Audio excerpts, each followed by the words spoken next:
Welcome back to our series on defining healed and figuring out what that actually looks like and what it means. We talked about last time in our last video that it's really important to have an accurate understanding of what healed actually means, because then it gives us realistic expectations and we can really lean in and enjoy what we've worked so hard for instead of sort of constantly questioning, well, how come it doesn't look like this, or how come this is going on, right? So Justin and I have been doing these videos together, but he's not with me this time, obviously. Um, all I can say is, like, one of my clients said to me the other day, October is Octobering. And so it just didn't come together. So hopefully he'll be with me on the next one that we're going to do. This is a series of 4 videos. So each month we're putting out one video on this topic. And so that'll carry us through the end of this year in terms of our monthly videos. So stay tuned to our channel and check back in to see the continued conversation on this as we come to the end of the year. All right. So this time I want to talk about what happens with difficult emotions when we are so-called healed.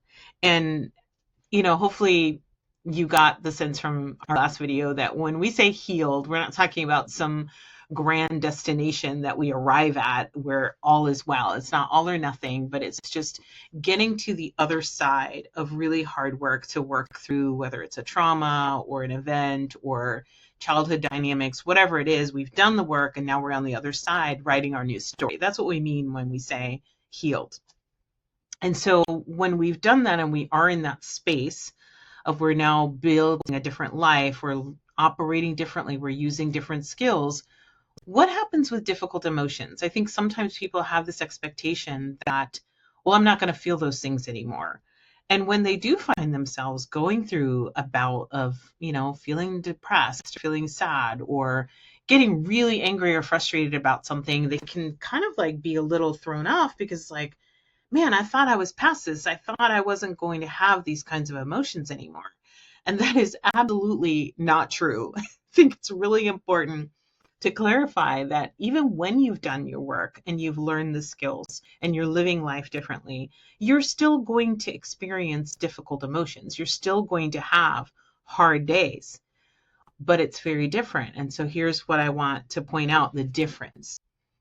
Your confidence increases. On the other side of healed, you have this confidence in your ability to move through difficult emotions, especially if you've done what we do with our clients, which is take them through a grieving process.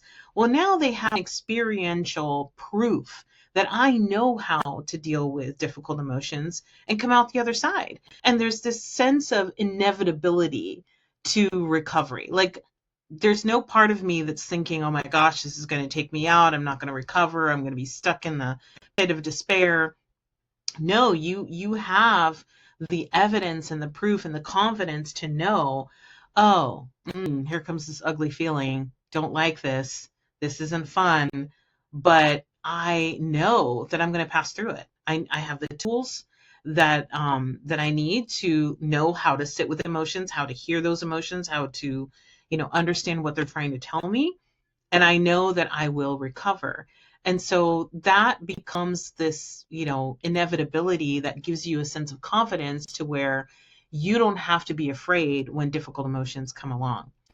I think, just to give you an example of this, and a story from my own life, what's fresh on my mind as I'm recording this video is I'm just on the other side of the anniversary of losing my daughter.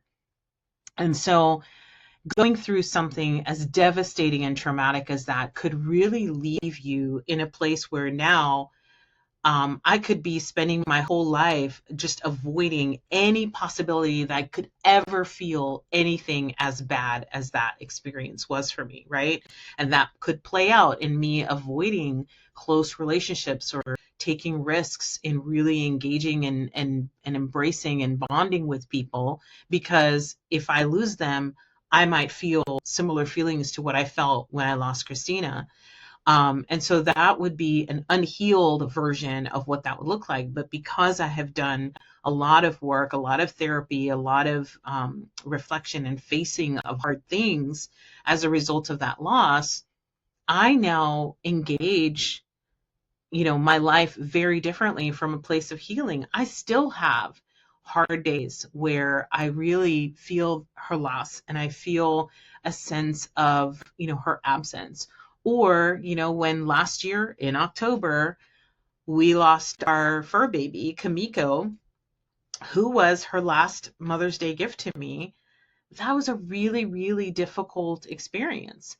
But my confidence going into that terrible, terrible season last year was there because I knew that I would get through it, that it was not going to take me down. I had been through more difficult things and had developed the muscles that requires to kind of face those kinds of hard things.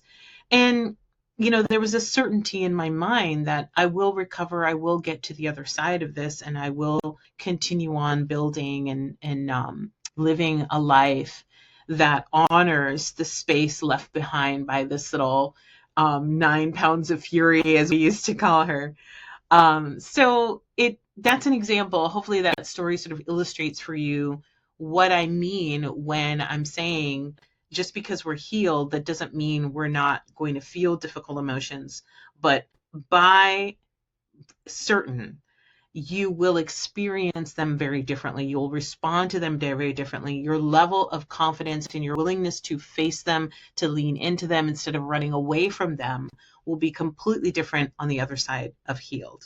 Okay? So hopefully that gives you some insight into what you can expect on the other side of your journey. Or if you have done your work and you've been feeling a little thrown off because you do still have seasons of difficult emotions and felt like you weren't supposed to have those anymore, hopefully this has cleared things up for you and you're able to have a better understanding of what it looks like to be in that season of healed, having had done your work.